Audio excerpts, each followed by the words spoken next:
¿Qué tal, hermanos? ¿Los espanta el calor? No, no, dicen que el infierno hace más.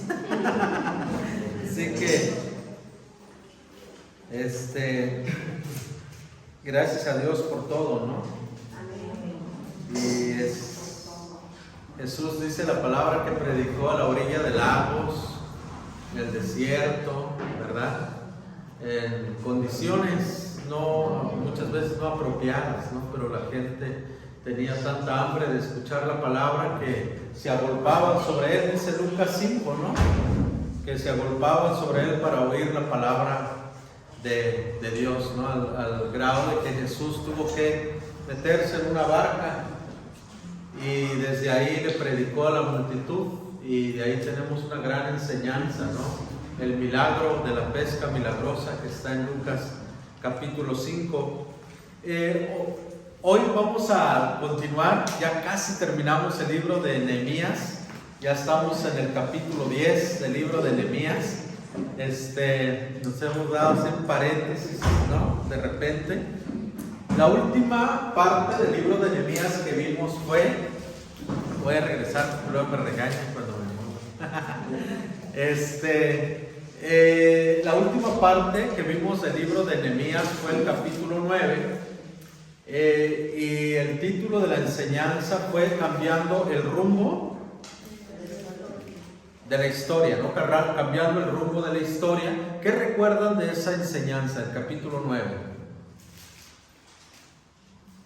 A ver, o pasamos de nuevo. Cuando al pueblo de Dios le fue leída la ley de Moisés dada por Dios, y ellos reconocieron, ¿verdad?, obedecieron al Señor.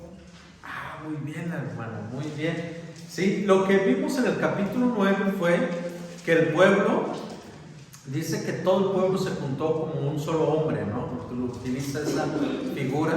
Dice que se reunieron en un solo sentir y pidieron perdón a Dios por el pecado de ellos y el de sus padres. ¿Sí se acuerdan de eso? Que pidieron perdón. ¿Y cuánto tiempo estuvieron leyendo la palabra? ¿Mande?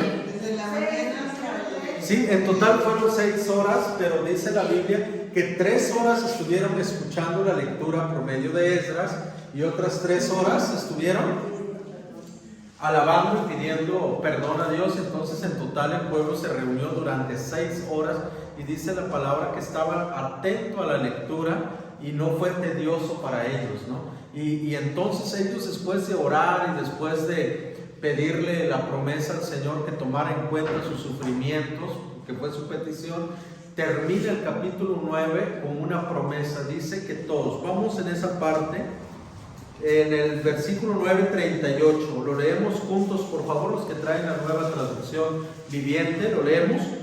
Entonces el pueblo respondió: en vista de todo eso, hacemos una promesa solemne y la ponemos por escrito.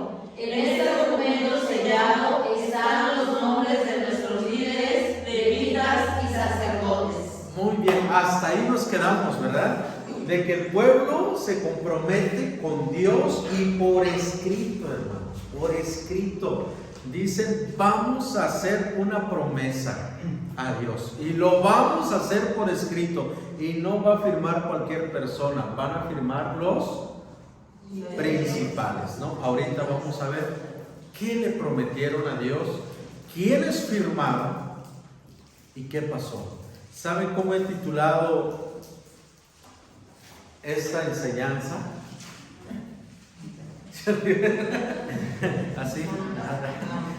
Muy bien. Esta enseñanza, o el título de este sermón es También lo escrito se lo lleva el viento. ¿Sí? También lo escrito se lo lleva el viento. ¿Han escuchado el refrán que dice las palabras se lo lleva el viento? ¿Por qué decimos las palabras se los lleva el viento? Si no consta nada escrito, que se olvida, ¿no? No está escrito, no se puede ver, nada. Cuando decimos las palabras se los lleva el viento, es porque ya digas que lo van a regañar, ok. sí, las palabras se los lleva el viento porque se nos olvida, porque no lo cumplimos y decimos mejor un papelito, ¿no? Mejor un papelito. Pero ¿qué creen? Aquí sucede todo lo contrario. También lo escrito se lo lleva el viento. Así se llama. ¿Cómo se llama esta enseñanza?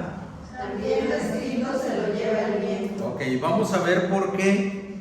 De los versículos 1 hasta el 39, el capítulo 10, tiene dos divisiones principales, hermanos. Están bien marcados, ¿no?, las divisiones, ¿sí? Algo que se enseña en la interpretación bíblica, y creo que también los que estudian, alguien aquí es abogado, estudió derecho o contaduría, algo así, sabrán que todos los artículos se interpretan, ¿no? Tienen reglas de interpretación. Entonces este texto tiene una regla de interpretación y está dividido en dos partes.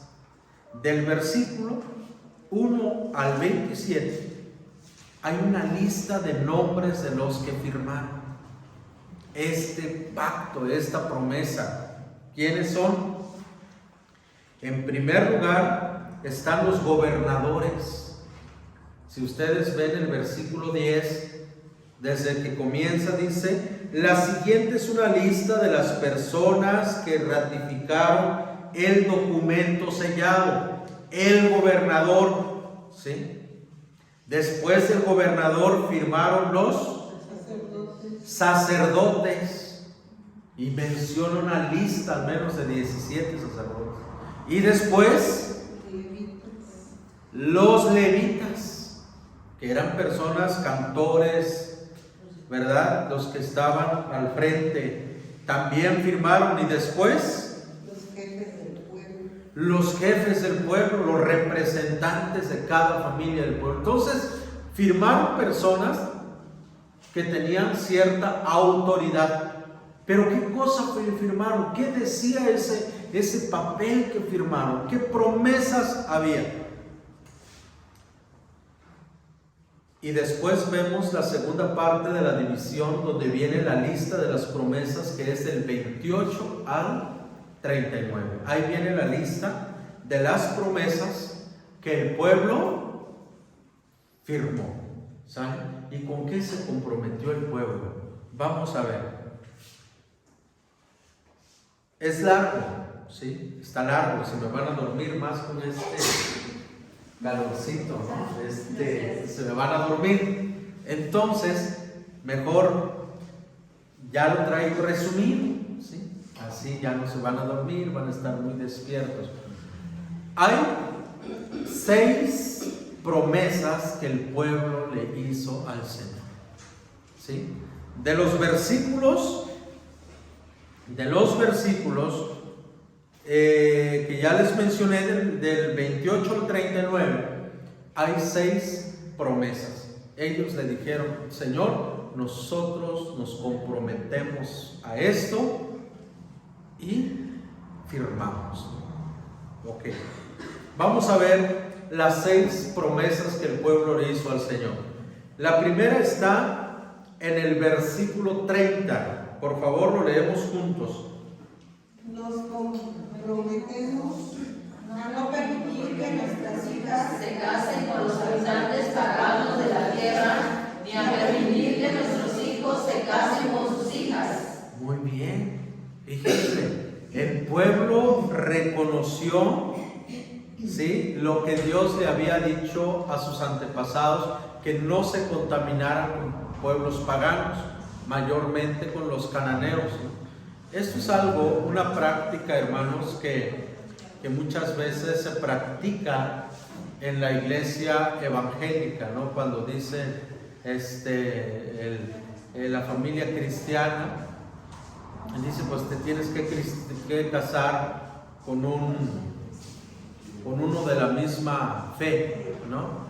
Y regularmente tomamos un texto que dice: no andéis con yugos desiguales, pero eso no habla de noviazgo, hermano. Está fuera de lugar aplicarlo en un noviazgo, ¿sí? Es mejor ir en las cosas, en las ventajas y desventajas, ¿no? Si tú eres un joven, una joven, y te quieres casar con alguien que practica otras costumbres que tú, y probablemente alguien te puede decir no andéis con yugos desiguales, porque la Biblia así lo dice, pero no está hablando del noviazgo en esa parte, ¿no? Pero lo que sí te puedo decir es que vas a tener muchas complicaciones, porque yo lo he visto desde dónde se van a casar.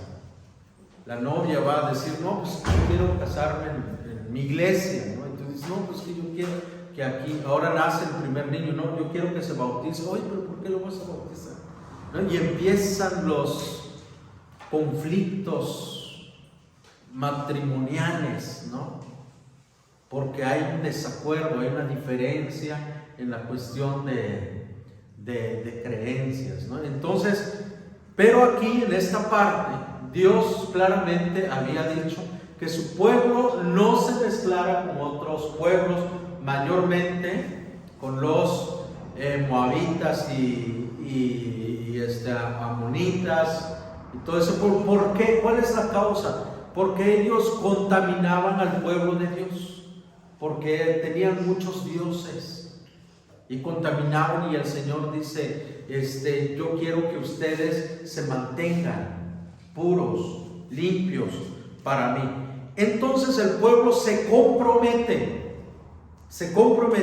y todavía le eleva un grado más de complejidad, porque todavía antes la mujer del pueblo de Israel no podía casarse con un hombre que no fuera del mismo pueblo, pero sí el hombre del pueblo de Israel sí podía casarse con una mujer que no fuera, ¿no?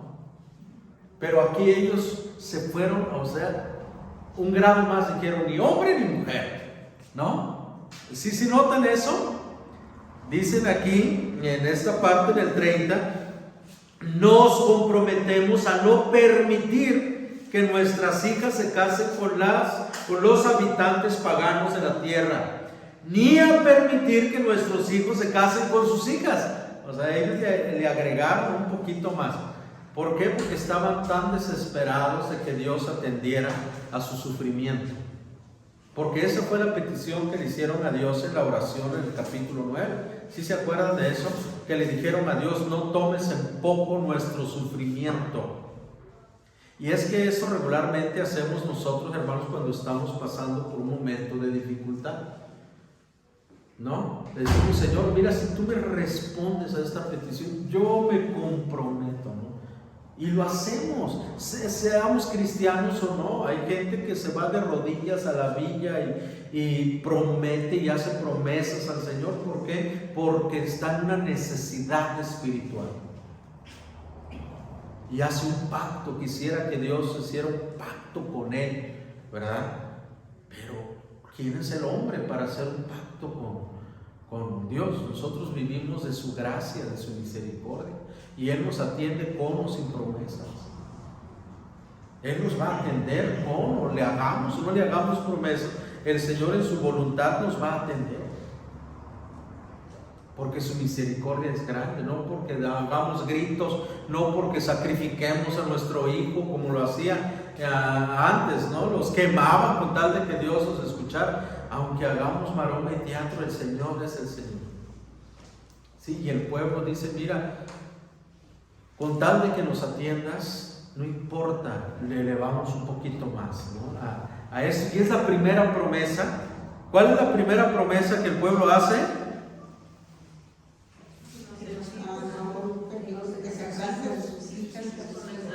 Muy bien, mande. Sí, exactamente, no casarse con ningún extranjero, ¿no? Es la primera promesa. La segunda promesa, escúchenme bien, la segunda promesa está en el versículo 31a. ¿Cuál es la segunda promesa que el pueblo hace? Dios no se lo estaba, bueno, la ley lo decía, pero ellos se comprometen a firmarlo. ¿Cuál es? 31a. También prometemos no comprar mercadería ni grano que la gente de esta tierra traiga para vender en el día de descanso día sagrado. Muy bien, hasta ahí. Dice también, prometemos no comprar mercadería ni grano que la gente de esta tierra traiga para vender en el día de descanso. ¿Qué estaban prometiendo? ¿El segundo? ¿Querían cumplir con el segundo? Guardar el día de descanso. Efectivamente, ahí se estaban comprometiendo guardar el día de reposo. ¿Sí? Acuérdate del día de reposo para santificarlo, dijo el Señor, ¿verdad? Entonces el pueblo aquí se compromete, porque ahora ya conocen la ley, ahora ya saben de la ley y se comprometen. Y se comprometen con Dios y le dicen: vamos a guardar el día de descanso. Vamos a guardar el día de descanso. Y dice el pueblo: y no vamos a permitir que los extranjeros traigan sus granos y vendan en el día de descanso en nuestra tierra. ¿Sí? Ellos dijeron: no vamos a permitir, si traen granos, animales, lo que quieran vender, no lo vamos a permitir, porque queremos honrarte, Señor, apartar el día para ti. Muy bien, la segunda. Y la tercera está en el 31b. Otro de las cosas que Dios le dijo a Moisés en Éxodo 23, 10 al 11. De este lado, por favor, búsquenme Éxodo 23, 10 y 11. Y de este lado, Deuteronomio 15, 1, por favor. ¿Sale? Porque había una ley que el pueblo estaba violando, una ley que todos nosotros violamos, hermanos, hasta hoy en día, y sufrimos las consecuencias de no guardar esta ley. Por favor, Éxodo 23, 10 y 11, ¿lo pueden leer? Reina Valera. Recoge tus cosechas durante 6 años, pero el séptimo año deja que la tierra se renueve y descanse sin cultivar. Permite que la gente pobre de tu pueblo coseche lo que crezca por sí mismo durante ese año. Deja el resto para que coman los animales salvajes, así mismo tus viñedos y olivares. Fíjense, había una ley que Dios le dio a Moisés. Le dijo el Señor: 6 años vas a trabajar la tierra, y el séptimo año ni lo toques. En el séptimo no lo toques. Deja que la tierra produzca lo que tenga que producir, no lo recojas. Ese fruto, ¿para quién es? Para el pobre, viudas, huérfanos, los que no tienen terreno, y también para los animales salvajes del campo. Así la tierra descansa y lo vuelves a ocupar. Pero el pueblo desobedeció esta ley y 24/7 le trabajaban año tras año y no permitían que la tierra descansara. Ahora ellos, al leer Esdras la ley, conocieron esta ley y dijeron: Señor, y nos comprometemos también ¿a qué? A dejar descansar la tierra. Y esto va aunado también con el perdonar las deudas. Había una ley que decía esto. ¿Qué dice Deuteronomio 15, 1? Al final de cada séptimo año tienes que anular las deudas de todos los que te deban dinero. Muy bien, continúen. Lo harás de la siguiente manera: Cada uno anulará los préstamos que le haya hecho a otro hermano israelita. Nadie exigirá ningún pago de sus vecinos ni de sus parientes, porque habrá llegado el tiempo del Señor para la liberación de las deudas. Hasta ahí. Había una ley que decía: si tú le debías, había una ley que decía pues, que se perdonaba. Esa ley, y por eso el pueblo aquí se compromete a eso. Dice Nehemías 10, 31. Dice aquí: también prometemos no comprar mercadería ni grano que la gente de esta tierra traiga para vender en el día de descanso o en cualquier otro día sagrado. Cada séptimo año dejaremos que nuestras tierras descansen y perdonaremos toda deuda. Eso va aunado. Entonces el pueblo hasta aquí, ¿cuántas promesas llevaba? 3. La primera es no permitir que sus hijos se casen con extranjeros, con gente extraña. Segundo, guardar el día de reposo. Tercero, dejar descansar la tierra y perdonar deudas. Esto va de la mano, ¿sale? Y después hay otra promesa que el pueblo le hace al Señor, que está en el versículo 32. Por favor, lo leemos juntos. Dice: además, nos comprometemos a obedecer el mandato de pagar el impuesto anual del templo de 4 gramos de plata para los gastos del templo de nuestro Dios. Muy bien. El pueblo se compromete a cumplir una ley más, ¿sí? Una ley más que está en Éxodo 30, 11 al 16. Ahí hay una ley. Voy a pedirle, de este lado se lo pueden leer, por favor. Éxodo 30, 11 al 16. Había una ley, ¿sí? Que después todos los que tenían 20 años en adelante tenían que pagar un rescate, ¿sí? ¿Cuántos de aquí tienen más de 20 años? Levanten su mano. Pues estamos endeudados, Ahorita vamos a ver cuánto vamos a pagar, así que terminando vamos a pagar el rescate. Muy bien. ¿Qué dice Éxodo 30, 11 al 16? Entonces el Señor le dijo a Moisés: cada vez que hagas un censo del pueblo de Israel, cada hombre contado tendrá que pagar al Señor un rescate por sí mismo. Así ninguna plaga herirá a los israelitas como los bueyes. Cada persona contada tendrá que dar una pequeña pieza de plata como ofrenda sagrada al Señor. Este pago es de medio ciclo, según el ciclo del santuario, que equivale a 20 queras. Todos los que hayan cumplido 20 años deben dar esa ofrenda sagrada al Señor. Cuando presenten esta ofrenda al Señor para purificar sus vidas y hacerse justos ante Él, el rico no dará más del monto establecido y el pobre no dará menos. Recibe el dinero del rescate de los israelitas y úsalo para cuidar el tabernáculo. Esto hará que el Señor se acuerde de los israelitas y servirá para purificar sus vidas. Ok, ahora el pueblo ya sabía de esto y también se compromete. Le dicen al Señor: Señor, mira, nos comprometemos a obedecer el mandato de pagar el impuesto anual del templo. El pueblo se compromete, ¿no?, a cumplir esta ley. ¿Cuántas leyes llevamos? ¿Cuántas promesas? 4. Vamos a ver el quinto. El quinto está en Levítico 6:13.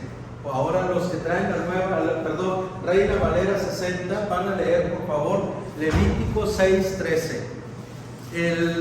La promesa que el pueblo le hace al Señor es mantener el fuego del sacrificio encendido todo el tiempo. Todo el tiempo.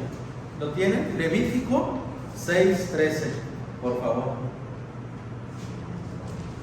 El fuego arderá continuamente sobre el altar, no se apagará. Muy bien. El fuego arderá continuamente en el altar y no se apagará. Muy bien. El pueblo se había descuidado de esto y el fuego pues no estaba ardiendo, ¿no? Entonces el pueblo dice: mira, nos vamos a comprometer, nos vamos a organizar, porque esto implicaba leña. Antes no había gas, entonces era leña, pero ¿dónde vas a sacar tanta leña para todos los días? Entonces el pueblo se organiza, porque dice en el versículo,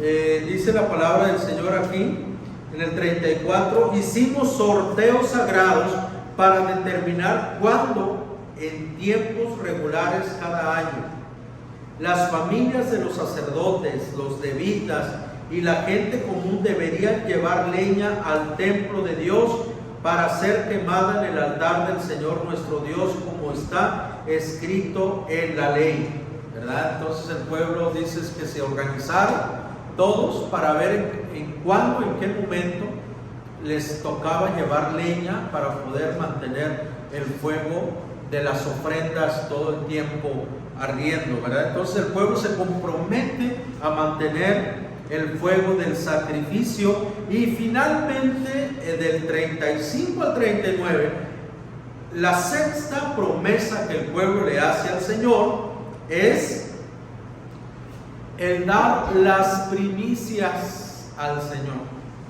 Lo leemos juntos. Nos comprometemos a llevar cada año al templo del Señor la primera parte de toda cosecha, sea producto de la tierra o de nuestros árboles. Aceptamos entregar a Dios nuestros primeros hijos varones y las primeras crías de todo nuestro ganado y de nuestros rebaños, como lo establece la ley. Los presentaremos a los sacerdotes que ejercen el ministerio en el templo de nuestro Dios. Almacenaremos los productos agrícolas en los depósitos del templo de nuestro Dios. Llevaremos lo mejor de nuestra harina y otras ofrendas de grano, lo mejor de nuestra fruta, lo mejor de nuestro vino nuevo y de nuestro aceite de oliva. Además, prometemos llevar a los levitas una décima parte de todo lo que nuestra tierra produzca, porque son los levitas quienes recogen los diezmos en todas nuestras poblaciones rurales.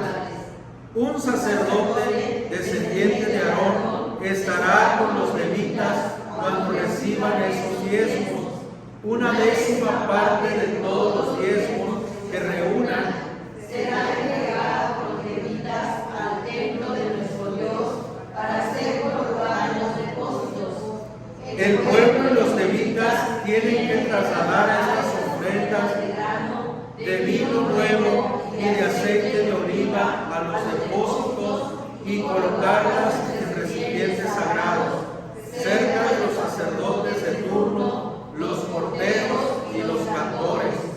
Todos nos comprometemos a no descuidar el templo de nuestro Dios. Qué bonito, hermanos. Qué bonito, pero tristemente, como dice el título de esta enseñanza, también lo escrito se lo lleva el viento, ¿no? Fíjense, 6 promesas, ¿sí? ¿Las recordamos? No permitiremos que nuestros hijos se casen con extranjeros. Muy bien, porque eso estaba en la ley. Número 2, guardaremos el día de reposo del Señor. Muy bien, porque eso es uno de los mandamientos. Dejaremos descansar la tierra. Muy bien, porque eso está en la ley de Moisés. Dar el dinero del rescate, lo daremos, dice el pueblo, para que se ocupe en el templo, en lo que haga falta. 5, vamos a mantener el fuego del sacrificio, tal como lo ordenó el Señor a Moisés en Levítico.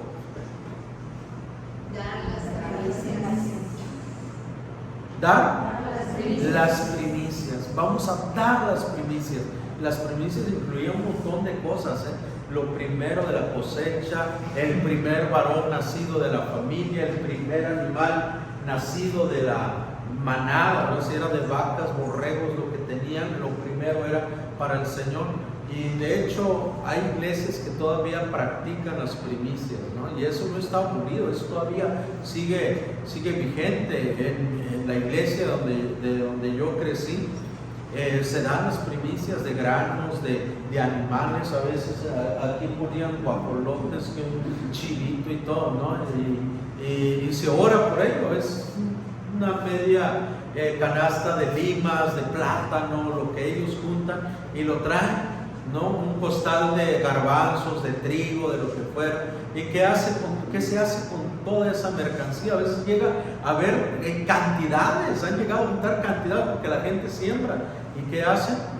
Si en el mercado está a 20 el kilo de maíz, Ellos los venden a 15, a 10 pesos el kilo para la gente que no tiene terreno de siembra, para las viudas, para los ancianos, se les da preferencia a ellos y lo compran en el templo y se convierte en algo efectivo, ¿no? Entonces es una dinámica que la iglesia maneja. A veces llegan docenas de huevos, de todo llega, porque la gente reconoce este principio bíblico, ¿sí? Lo está reconociendo. Lo primero, mi madre siempre nos decía, teníamos un árbol de durazno y un día nos llevó y ya los duraznos ya estaban pintando, en esa semana iban a madurar y pues pensamos que nos iba a decir, mira, prueben qué dulce está. No, dice, ay de ustedes si tocan uno de estos frutos porque no he dado mi primicia.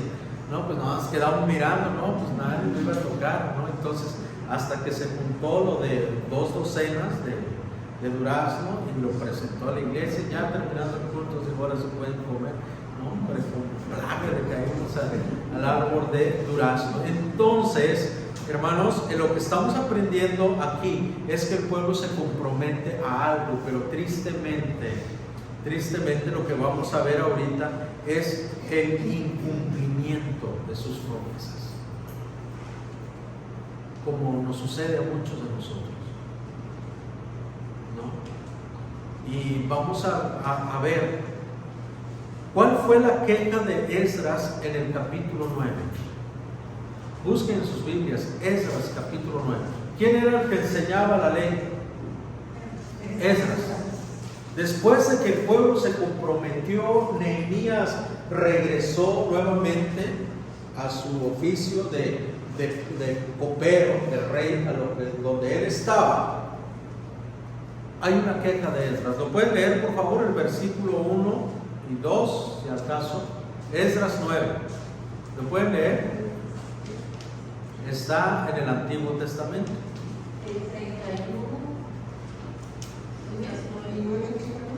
9:1, a ver, ¿lo pueden leer? Una vez realizadas estas cosas, los líderes judíos vinieron a verme y dijeron, muchos del pueblo de Israel, e incluso algunos sacerdotes y levitas, no se han mantenido separados de los otros pueblos que viven en esta tierra.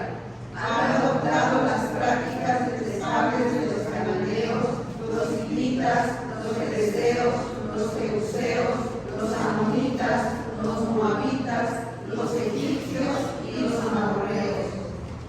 Los hombres de Israel se han casado con mujeres de estos pueblos y también las han tomado como esposas para sus hijos. Hasta ahí. ¿Cuál fue la primera promesa que le hicieron al Señor?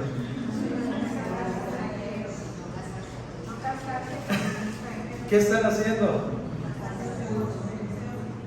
Lo primero que le dijeron al Señor, Señor, no vamos a permitir que nuestros hijos, nuestras hijas se casen con un extranjero. Ahora viene Esdras y dice, el pueblo, y lo peor de todo es que también sacerdotes y levitas. ¿Y quiénes fueron los primeros en firmar? El gobernador, el sacerdote, los levitas. ¿Cumplieron? Y lo peor de todo, hermano, es que el pueblo comienza diciendo, si no cumplimos, mándanos un castigo severo. O sea, a veces, hermanos, delante de Dios no sabemos ni cómo dirigirnos y de repente nuestra boca se pasa y a veces decimos cosas que no podemos hacer. Por eso es que nosotros tenemos que aprender, hermanos, a vivir en la gracia de Dios, en la misericordia de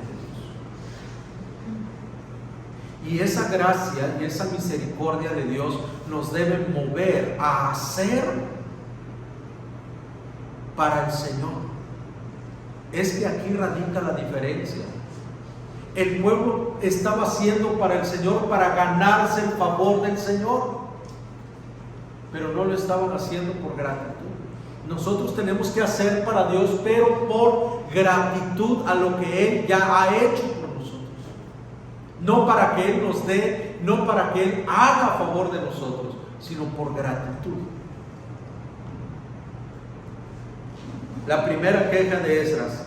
La queja de Nehemías. Nehemías capítulo 13, versículo 15 al 16. ¿Cuál fue la queja de Nehemías? 13.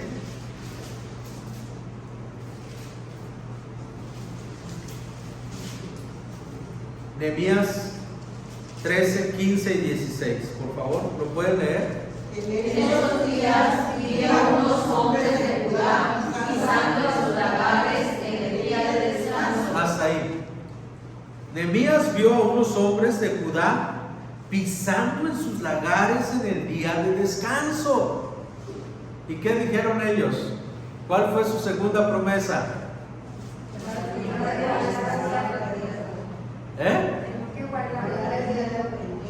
Dijeron, Señor, vamos a guardar el día de descanso. ¿Y qué nos vio haciendo Nehemías?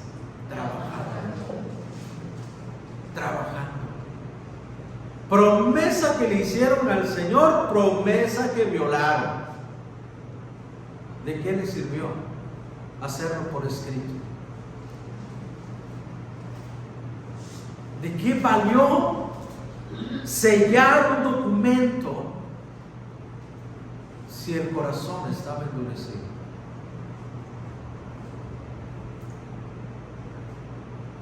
Lo primero que le dijeron, Señor, no vamos a dejar que nuestros hijos se casen. Llega Esdras con la queja. Lo primero que dijeron, lo primero que hicieron. Segundo, dijeron, vamos a guardar el día de descanso. Y Nehemías ve a la gente pisando la uva en pleno día de descanso.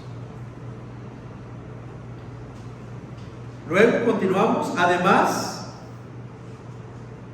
estamos en el 15. Además, recogían granos y los cargaban sobre y traían su vino, sus uvas, sus higos y toda clase de productos a Jerusalén para venderlos en el día de descanso. Así que los reprendí por vender sus productos en ese día.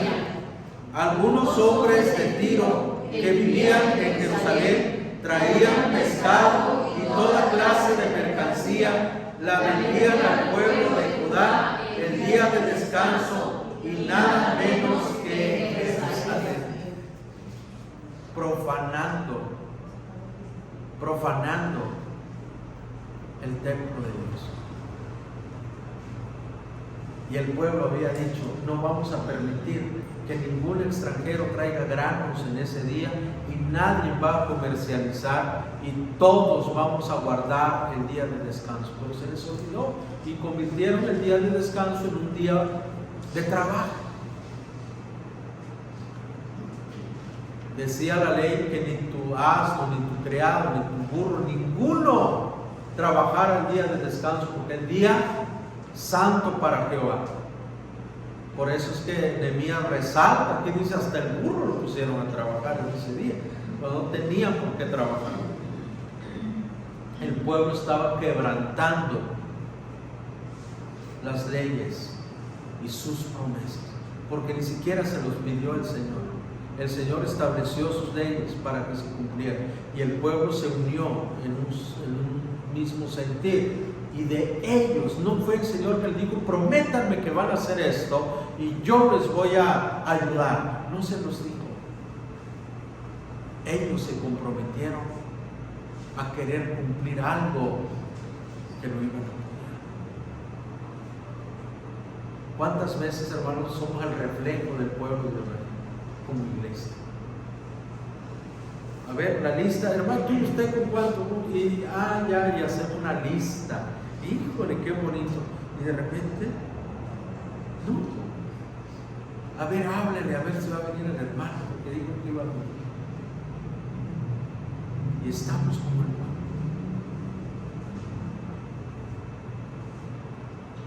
Y hay otra queja de Nehemías en el capítulo 13, versículo 10, porque eso quebranta los otros 3 promesas que el pueblo le hizo al Señor. ¿Qué dice Nehemías capítulo 13, versículo 10? Lo leemos juntos. Dice: también descubrí que no se les había entregado a los levitas las porciones de comida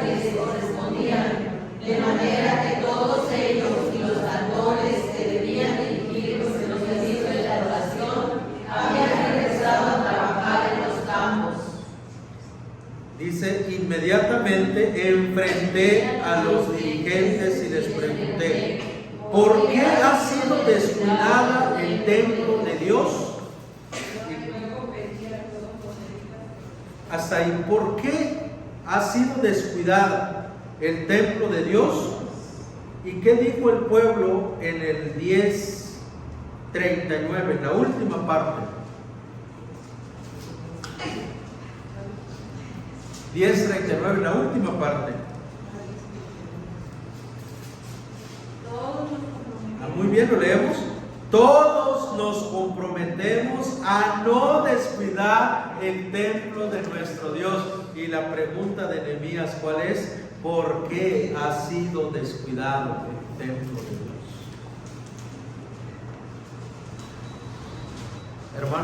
Hermanos, mis amados, ¿no creen que cuando leo esta parte veo el reflejo de muchas iglesias, de muchas personas? Seguimos siendo el mismo pueblo, terco, de veras terco, como el pueblo de Dios. ¿O no? Sí. La verdad, sí. Y no solo hablo, yo hablo desde el pastorado, de todo, me incluyo yo también en eso.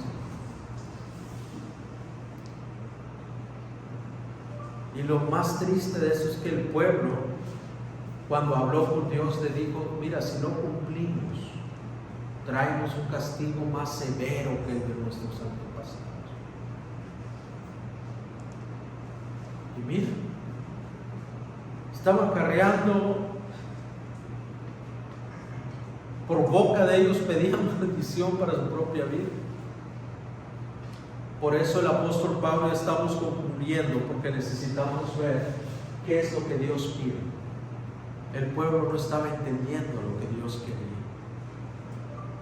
Ellos estaban poniendo reglas, y muchas veces nosotros podemos caer como iglesia en reglas, en costumbres.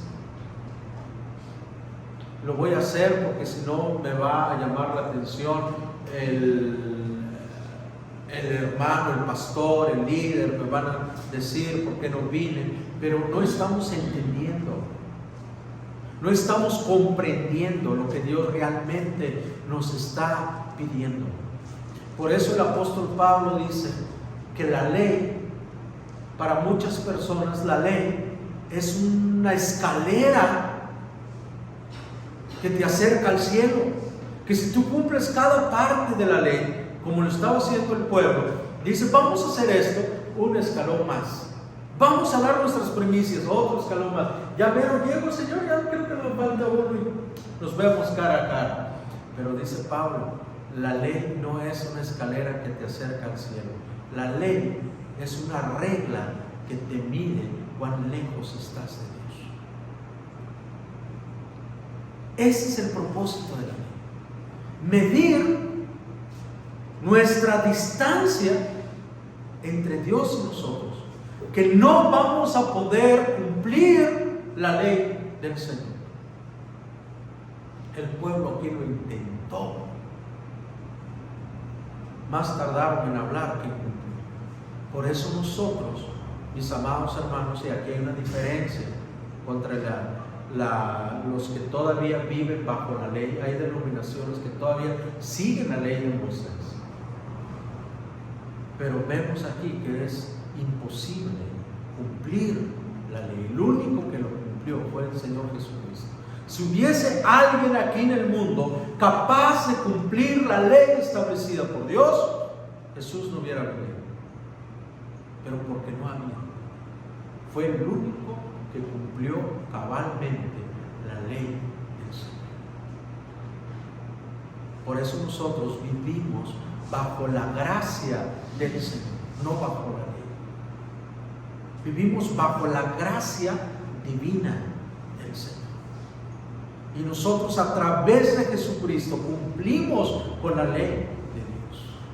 Él es el que cumplió la ley, y a través de Él nosotros cumplimos con la ley del Señor. Porque Dios nada más pedía 3 cosas para el pueblo, y son las 3 cosas que sigue pidiendo para nosotros: ¿Qué pide Dios? Lo leemos, por favor. Lo que Dios pide está en Miqueas 6:8. ¿Qué pide el Señor? No, oh pueblo, que el Señor te ha dicho lo que es bueno y lo que exige de ti, que hagas lo que es correcto, que ames la compasión y que camines humildemente con tu Dios. ¿Qué pide el Señor? 3 cosas: hacer lo correcto, tener compasión y amar o caminar con tu Dios. La Reina Valera me gusta cómo lo dice: amar justicia, hacer misericordia, ¿sí? Y humillarte ante tu Dios. Eso es lo que Dios pide. Pero el pueblo no lo había entendido. Y tristemente vemos cada una de las cosas que ellos le comprometieron al Señor cumplir fielmente, en un abrir y cerrar de ojos, las violaron. Se les olvidó. Por eso comprendemos ahora el título de esta enseñanza, porque Dios no quiere que escribamos en papel. Por eso Él dice: pondré mi ley ¿dónde? Sus corazones. Aquí, cuando tú tienes el amor de Cristo, cuando tú tienes el amor de Dios, el temor a la palabra del Señor, entonces cumplir con la ley de Dios no te es una carga, te es una pasión. Te apasionas por Dios. Pero cuando tú pretendes cumplir, entonces la palabra y todos los asuntos de Dios se vuelven una carga. Carga para venir a la iglesia, carga para leer la Biblia, carga para servir. Todo se te hace una carga porque tú estás como el pueblo queriendo cumplir para agradar al Señor, y Dios no se agrada de eso. Él quiere que le amemos, que nos apasionemos por los asuntos. Los que juegan fútbol o practican algún deporte, te dan de pelotazos donde sea, pero ahí sigues, porque te apasiona. Te apasiona. Y eso es lo que debe ser nuestro sentir hacia las cosas de Dios. Pero cuando los asuntos de Dios se vuelven una carga, entonces lo que tú pretendes es cumplir. Y eso no es así. Nehemías dice: ¿qué están haciendo? Y el pueblo trató de cumplir, pero no lo grabó en su corazón. Que Dios, hermanos, nos ayude a amarlo tanto como Él nos ama a nosotros. Antes de decir: Señor, mira, si tú haces esto, yo te prometo esto. No es así. Lo que el Señor va a hacer contigo, en tu problema, en tu necesidad, aunque tú no hagas nada por Él, Él lo va a hacer, porque Él es misericordioso. Él no es como enseñan en la doctrina del catolicismo, que Dios busca negociar con las personas. Los santos piden un sacrificio para que puedan otorgarte el perdón, para que te puedan otorgar un beneficio. Tienes que sacrificar, tienes que hacer algo. La muerte de Jesús y su sacrificio en la cruz fue el sacrificio máximo que ningún ser humano puede hacer. Ya no hay otro sacrificio, ya no hay otra cosa que tú puedas decir que pueda estar por encima del sacrificio de Jesús. Por eso, cuando damos ciertos estudios referente a los juramentos, a los sacrificios que uno hace, resulta hasta cierto punto una ofensa para el Señor, porque es como decir: Dios, yo caminando de rodillas, sangrándome las rodillas. Mírame, me estoy sacrificando, atiende a mi petición. Resulta como un insulto al sacrificio de Jesús en la cruz. Porque su sacrificio es el único sacrificio aceptado por Dios para el perdón de pecados. Y nosotros lo único que tenemos que hacer es recibir la gracia y la misericordia del Señor. Basta con que creamos que Él nos va a ayudar. ¿Qué dijo el ciego Bartimeo? Jesús, hijo de David, ten misericordia de mí. En su oscuridad, en su ceguera, él no podía hacer nada más que clamar por misericordia y que ese hijo de David lo atendiera. Y es lo que nosotros tenemos que hacer. Señor, yo no te prometo nada. ¿Qué te puedo prometer? Lo único que te puedo decir es que tengas compasión de mí. Ten misericordia de mí. Derrama de tu gracia sobre mí, porque no tengo nada que darte, no tengo nada que ofrecerte más que mí. Amén. Pues vamos a ponernos de pie, hermanos, y poder así concluir con este capítulo 10 de Nehemías. De verdad triste, ¿no? Muy triste, pero es una historia que se repite continuamente en nuestra vida, en nuestras iglesias, en el mundo de la hermandad, ¿no? Del cristianismo. Es algo que se repite constantemente, porque no hemos aprendido a vivir en la misericordia y en la gracia de Dios. Vamos a orar. Señor y Padre Celestial, permítenos, Señor, que tus leyes queden grabados en nuestros corazones más que en nuestra mente, más que en un documento. Permítenos, Señor, vivir bajo tu gracia, vivir bajo tu misericordia, porque solamente, Señor Jesús, con un corazón sincero, humillado, receptivo a tu palabra, es lo único que necesitamos. No necesitamos, Padre, hacer una serie de promesas que no vamos a poder cumplir. Ayúdanos, Padre, a servirte por gratitud a lo que tú ya has hecho por nosotros, a servirte por gracia, porque de gracia hemos recibido. Padre, te ruego por esta iglesia que tu palabra, Señor, haya quedado en sus corazones, en sus mentes, y que tu palabra nos transforme. En Cristo Jesús. Amén y amén. Pueden tomar sus lugares.